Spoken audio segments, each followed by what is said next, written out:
Alright, so we're going to start test 3. It's on exponents and polynomials. And our first section is 13.1.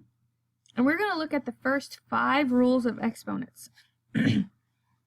So I filled in part of the notes for you so you can fill them in as we go along. And you can pause as many times as you need to catch up on your writing or whatever you need to do, or rewind and listen to me again. So the first thing we need to understand is what the definition of an exponent is. So this A represents our base, and this N is our exponent. So the exponent, the N, tells how many times to multiply the base, the A, by itself. In this example, my base is 3, my exponent is 5, so that means I'm going to multiply 3 by itself 5 times. Not 3 times 5, but 3 times 3 times 3 times 3 times 3. Okay, so our first rule is when the exponent is 1. So we have our base to the first power, and so anything to the first power, or to the power of 1, is whatever the base is. So 12 to the first power is 12. The second rule is when the exponent is 0. So if we have a to the 0 power, that is 1. Anything to the 0 power is 1. Whether it's 12 or x or 12 million, it's still 1. Anything to the 0 power is 1. Our next rule is the product rule, and it says if you're multiplying a to the m times a to the n, then your answer is a to the m plus n. So what it means is whenever you're multiplying, you add the exponents and keep the base. The bases must be the same. That is very important, that the bases must be the same. So if you look at this example, we have a base A and a base M. So they are same base, so we can add our exponents. And we would actually do this addition, and you'll see that whenever we do some of the examples. So a to the m times a to the n is a to the m plus n. We add our exponents.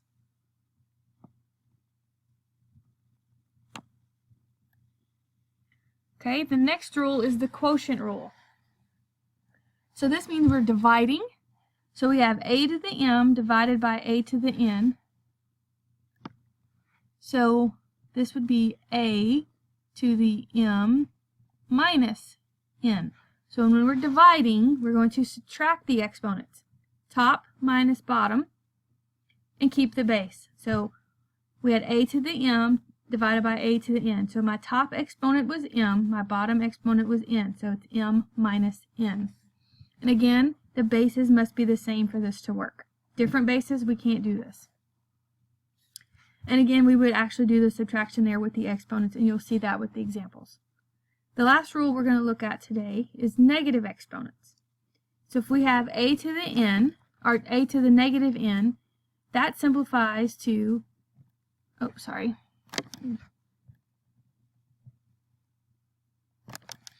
to 1 over a to the n.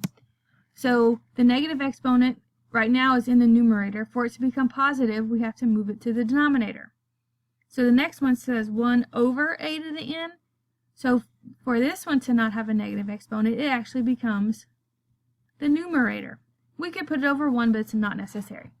For this one, a cannot equal to 0, the same thing as rule 2. The base can't be equal to 0.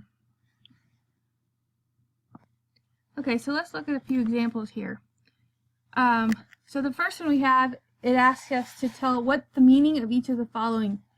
So number 5 is 7 to the 5th power. When it asks for the meaning, it just wants you to expand it out. So 7 times 7 times 7 times 7 times 7. That's all you're doing.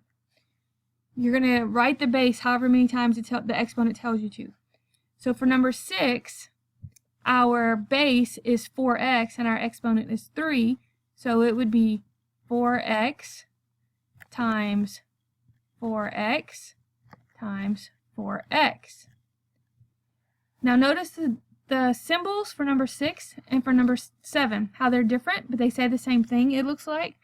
So when it's in parentheses, the exponent applies to everything inside the parentheses. When it's not in parentheses, like number 7, and we have 4 times x to the third power, that's actually 4 times x times x times x. So they mean different things. You will not get the same answer if you plugged in a number for x. So be aware that parentheses do affect what the exponent actually means. Okay? So number 8 talks about exponents. We're going to look at the exponents of 1 and 0. So this one, 5 6 to the first power. So anything to the first power is whatever the anything is. So that one's 5 6. Number 9 has 5 6 to the 0 power. Anything to the 0 power is 1. Okay?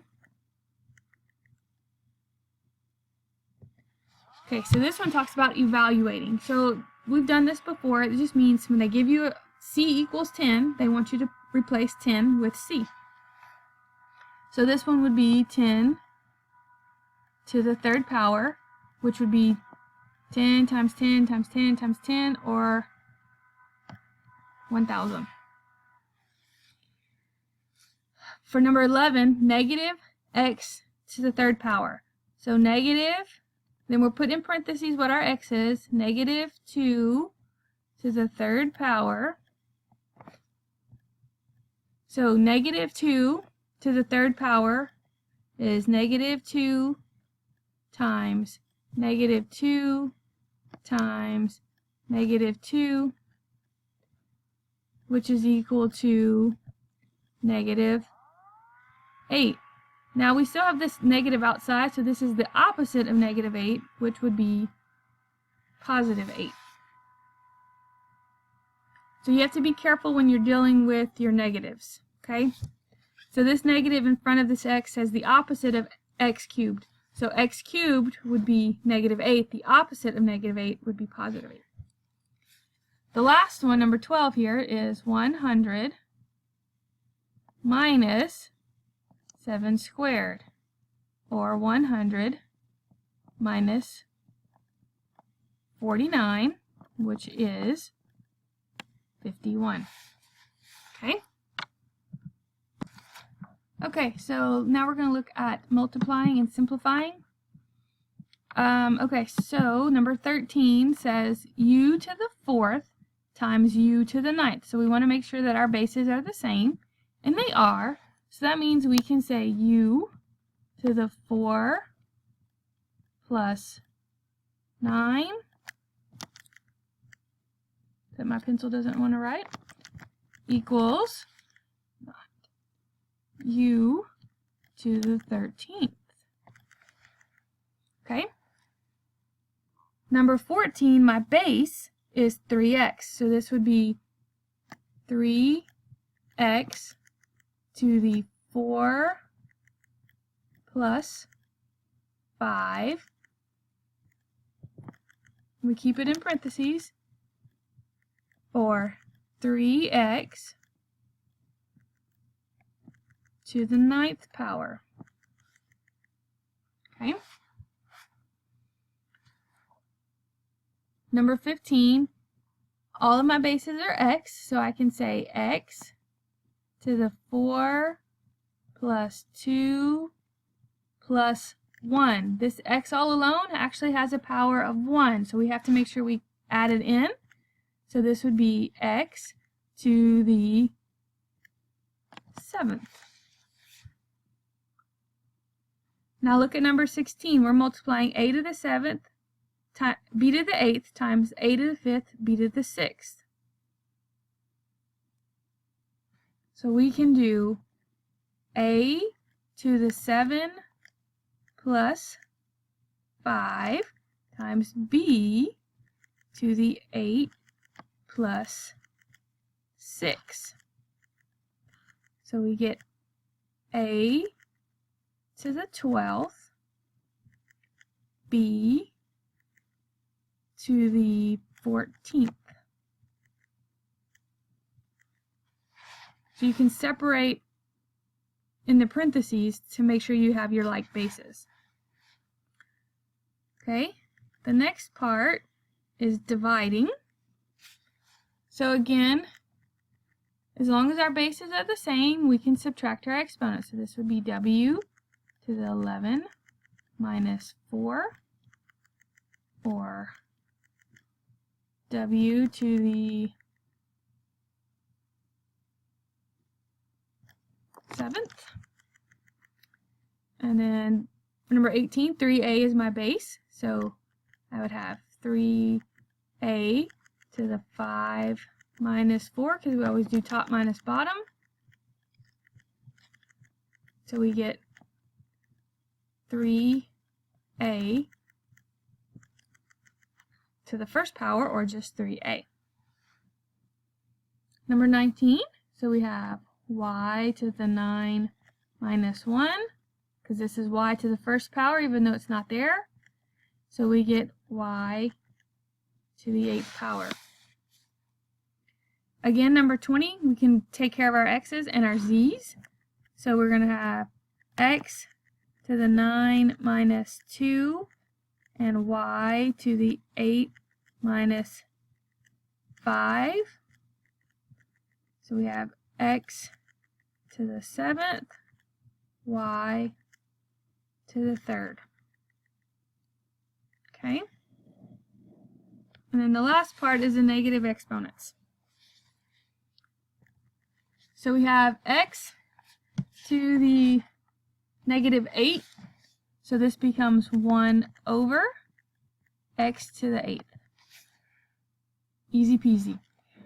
For number 22, be careful. This negative 9 is only attached to the w, not to the p. So this becomes p over w to the 9th.